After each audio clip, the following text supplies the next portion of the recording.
కానీ ఈ మధ్య నాకు మనసుకి అత్యంత దగ్గరగా ఒక ఇన్సిడెంట్ మీతో షేర్ చేసుకోవాలనిపిస్తుంది అనమాట. ఎవరో ఒక పొలిటీషియన్, సరే ఎవరికైనా సరే చాలా సాఫ్ట్ టార్గెట్, ఎవరైనా ఏదో మాట అనేసి పర్వాలేదు. అలాగా ఒక పొలిటీషియన్ నన్ను అకారణంగా, నేను ఇప్పుడు పాలిటిక్స్ చాలా దూరంగా ఉన్నా సరే నా గురించి ఏదో అవాకులు చవాకులు ఆయన పేలినప్పుడు, ఆయన మరొక చోటకి ఏదో ఒక ముంపు ప్రాంతానికి ఆయన వెళ్ళటం జరిగింది. అక్కడ ఒక స్త్రీ, ఒక ప్రౌఢ ఆవిడ, అది మిడిల్ ఏజ్ ఉంటుందేమో, మిడిల్ ఏజ్. ఆవిడ తను పట్టుకుని నానా మాటలు తిడుతుంటే, నీకు ఎలా మనసు వచ్చింది చిరంజీవిని అంటానికి, అది అది అని తిడుతుంటే నాకు అనిపించింది, మామూలుగా మన మాస్ ఫ్యాన్ కదా ఆవిడ, చాలా గౌరవప్రదమైన కుటుంబంలో ఉన్నటువంటి మనిషిలాగా అనిపించింది, గృహిణి. ఆవిడ ఎందుకు అంత ఇదిగా మాట్లాడుతుంది, ఆవిడెవరు, ఆవిడ చూస్తుంటే మామూలుగా సినిమా ఫ్యాన్ లాగానో చిరంజీవికి వీరాభిమానంగానో కాదు, ఏదో ఇంకేదో ఉందంటూ నాకు అనిపించి ఆవిడ గురించి తెలుసుకోవాలని మన జర్నలిస్ట్ సోదరు ఎవరినో పంపించి తెలుసుకోవాలంటే వాళ్ళు చేసినటువంటి ఇంటర్వ్యూలో విజువల్స్ నాకు చూపించారు. ఏంటమ్మా అంత ఇదిగా, ఆయనకి వీరాభిమానం అంటే అభిమానం సినిమాభిమానం కాదయ్యా, ఆయన వ్యక్తిత్వానికి అభిమానం అంటే చెప్పినప్పుడు నా మనసు టచ్ అయింది.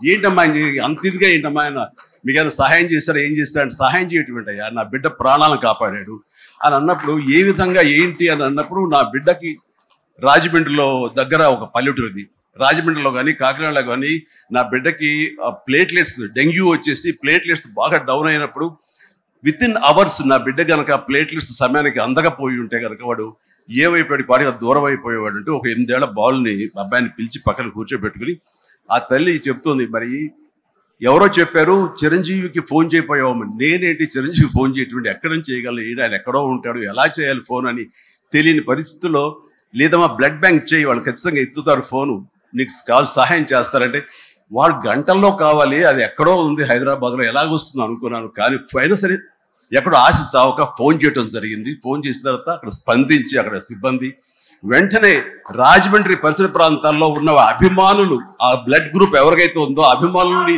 వెంటనే పంపించేయడం ఏంటి, అవర్స్లో వాళ్ళు హాస్పిటల్కి, నియరెస్ట్ హాస్పిటల్కి వెళ్ళి బ్లడ్ ఇవ్వటం ఏంటి, దాని నుంచి ప్లేట్లెట్స్ వేరు చేయటువంటి, ఆ బిడ్డకి ఎక్కించడం ఏంటి, తెల్లారిసరికి ఆ బిడ్డ మళ్ళీ తిరిగి ఎంతో ప్రాణాలతో బతికాడు. ఇది ఈడనయ్యేవాడు. ఆయన కనుక సమయానికి చేయకపోయి ఉంటే నా బిడ్డ ఏమైపోయాడు. అలాంటి మనుషుల ఈ తుచ్చులు నీచులు కలిసి నేను మాట్లాడతారు, వాడిని నాకు సరిపోలేదు, దగ్గరికి వెళ్ళి ఏమి చేసేదాన్ని చెప్పేసి అప్పుడు అంటుంటే, చాలా మంది అంటారు ఎవరిని మిమ్మల్ని ఇలా అటాక్ చేస్తుంటారు సోషల్ మీడియాలో మాట్లాడుతుంటారు, మీరేం మాట్లాడరు ఏంటని.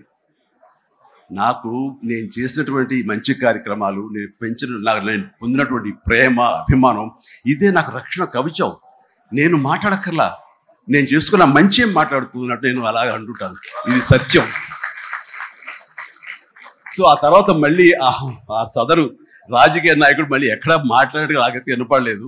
అంటే వాళ్ళకు కూడా మనసు ఉంటుంది కదా, వాళ్ళకు ఒక అంతరాత్మ ఉంటుంది కదా, వాళ్ళకి తెలుసు. ఇంటికి వెళ్ళేసరికి ఆయన అంతరాత్మ చెప్పపోయిన ఇంట్లో వైఫ్ అని చెప్పుద్ది, ఏంటి చెప్పు నోరు అని. సో ఇలా ఉంటుంది అన్నట్టు వాళ్ళ ఇది. సో మనం మాట్లాడక్కర్లేదు, మనం చేసుకుంటూ వెళ్ళిపోతూ ఉంటే కనుక ఎవరైతే ఇలాంటి రాతలు కానీ చేతలు కానీ మాటలు అంటారో వాళ్ళకి అదే సమాధానం. అందుకని నేను ఎప్పుడు దేనికి స్పందించను, అవసరం నాకు లేదు. మంచి చేసుకెళ్ళిపోవటమే, ఇలా మంచి చేసేటువంటి మాలాంటి తమ్ముళ్ళకి నేను సహాయంగా నేను ఉండటమే తప్ప ఇంకోటి ఏం కాదు. అండ్ అనుకూలమైన ఇక థ్యాంక్ యూ.